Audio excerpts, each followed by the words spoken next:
What's your take on the game? Mm, we we haven't really had a preseason yet. We are not prepared. But even though I still expected Chelsea to win the game, but it all came down to the personnel that was used. For example, first of all, in the first 10 minutes we started well, but then as the game went on, our midfield was overrun, and that was because we don't have someone like Cowell or Tosin that can really pass the ball, break the lines to the midfield. So Achampong is obviously doesn't have the passing range of a Cowell and the others too.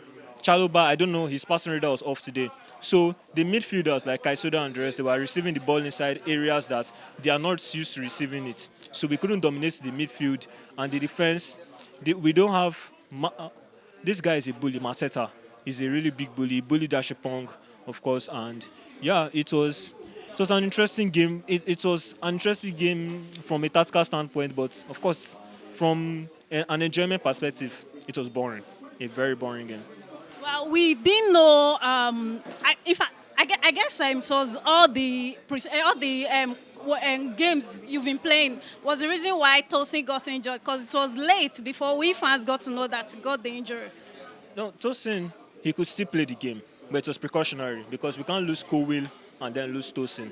So we can't gamble with his fitness at all. If we lose Tosin, then we're in a defensive crisis. So we just have to tell him, you know what, sit this game out. Then, because he felt something, sit this game out. Maybe next game you play or something like that. So, yeah. We saw Estavio today and the other guys you got. What do you think Maresca should have done? Do you think he was supposed to use the lap over Pedro, knowing the fact that Pedro is not a top nine? Yeah, I feel that this game called for the lap because Crystal Palace are a very physical team. They play with three at the back, they play with four in midfield, so the middle is always choked. So someone that isn't physical like Joao Pedro won't be able to really shine. He's a flair number 9. The lap is a bully, reminiscent of Diego Costa. So he has to. So the lap would have been very useful. Then Gittins didn't really impress me, so he shouldn't have been played. And Estival, he was the only thing that prevented me from sleeping this much. He was the only thing because he was the only everything. Every time he came on the ball, every time he was on the ball, everybody was expecting that something's going to happen, something's going to happen, and he was going challenging players, taking players on. He was very brilliant today. I expect a lot from him, and of course he's our star boy. So yeah, I expect it. And looking at Kopama, looking at his performance today, what will you rate him? This is the worst Kopama performance I have ever seen. And that was because Crystal Palace made sure he didn't get on the ball as much as possible, or if he got on the ball, it should not be in a dangerous area. You know, his hot zone is around, maybe like around the box, outside the box, just straight outside the box. He didn't get the ball around there, and if he got the ball and took a shot, it was always blocked. He had maybe 2 block shots or 3 block shots, so they made sure he did not get the ball in any dangerous areas. Now, if they brought Estival to help him, it should have been okay because when Estival came in the match, Palmer got on the ball more. Before Estival came, he was basically invisible. So that's it. It's, and again, if and again they can switch position because Estival can play as a number 10, Palmer can play on the wing. And again, if they gave Rich James license to overlap, that would have made the right side even hotter, more dangerous. But they didn't. So I don't know. Probably down to Maresca, but we can't judge. So yeah. We can't judge. Well, I know it's too early to start blaming or pointing fingers at any players at the moment. But um, going forward, what do you think we should be expecting from Chelsea? The players we've signed make me excited because before in the club we had um, we had players of the same profile, but now Neto and Estival, they are different players. Gittins and if we sign Simmons, they are different players. Simmons is a left 10 and he can also play on the wing. And if we also sign Garnacho is just I don't know I don't know about that guy. I hope for the best if he ever comes to Chelsea, and it's looking likely that he will come. So we have options. Joao Pedro is a different player to the lap. So if this player profile isn't working, we can swap to the player profile that is working. Just like what Maresca did. When the lap came in, the situation changed. So, and of course, we need it. So, we have flair, we have physical. For Neto, we have pace and stubbornness and determination and a good crossing ability. With Estival, we have one-on-one dribbling, flair, and end product and the rest. Then with Gittins, like so. Then we have Santos and Enzo. Then we have Esigo and Caicedo. Esigo is just basically baby Caicedo. Then so we have the only places we don't have different profiles and we don't really need different profiles are the defense. So I expect a lot, and again we have a lot of competitions to play. So I expect a lot. We will rotate well. We have the depth. Although I said that last season and we stumbled. So, but I expect a lot from Chelsea. And So looking at Sanchez, I know last season was a bit hard for him.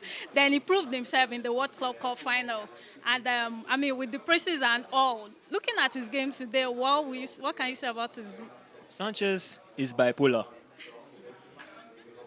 If Sanchez if Sanchez wants to turn up against you, if Sanchez turns up against you, you won't score. He will play very well, as he proved in the Cup final against Chelsea, the match against Bournemouth, and a lot of other matches last season. But when the bozo gene kicks in, he will cost you a lot of goals. So you don't know what Sanchez you are getting on the day. So you just have to pray that you get. And again, if you notice, when Sanchez got bad, when he scraped all his head, he started having sense. But now that he has already started growing hair, like it's like the hair is his weakness. So so yeah, we just hope we get the good Sanchez more often than we get the bad Sanchez. And if we get the bad Sanchez, it will be in situations that are not costly, like the errors he gave against Brighton. They weren't costly because we won the match. Because Kopama turned up and we won the match. Was it 4-2 or whatever? Or how many matches? Kopama scored 4 goals. So yeah, I hope. And the other keeper, Jorgensen, is not as good a shot stopper as Kopama, but he's better with his feet. So I'd rather have the shot stopping because a keeper needs to know how to keep to save shots. So that's all. Yeah. So yeah, Sanchez, I beg. Where do you see Chelsea finishing at the end of the season? With everything we have and with the confidence we've gained from winning trophies, since when you win trophies, you get used to it. So when you win trophies, you get used to it. So I feel that this squad, with how young they are, they should finish maybe like top 3. I expect top 3 from them. I want them to win, but with this league is shaky. It's shaky. Liverpool have sold Arnold. They lost Jota. Rest in peace, Jota. And they are undergoing a time of change. Arsenal, they are Arsenal. They are finishing number 2 or lower. So definitely, I hope I don't come back to use my words, but the probability is very high that they won't finish. They fail a lot. They are used to failure, so they are used to failure. Then Man City will always be there. They have Haaland. They have some other players. They're also going through a time of change. You know, De Bruyne has left. De Bruyne was the best player in the league on his day.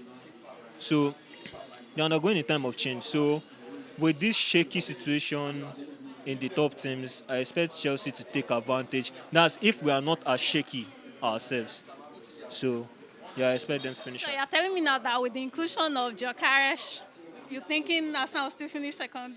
Are you not scared? I am not scared of Arsenal winning the Premier League. Look, if it's Community Shield now, yes, of course, that's Arsenal. But you're an Arsenal fan, right?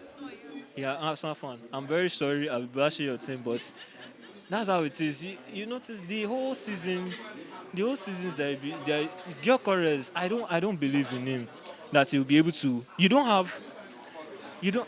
are supposed to have signed a left winger. You signed Madueke. Like, what's the plan? You could have signed Easy. It's Easy that you should have signed. Well, we're pushing Eze, but it's not coming. So who knows? Rodrigo might just pop up anytime soon. Rodrigo will not want to come to Arsenal. Let's be honest. Because Rodrigo is a Madrid player. He's used to winning trophies. You know what? David, thank you.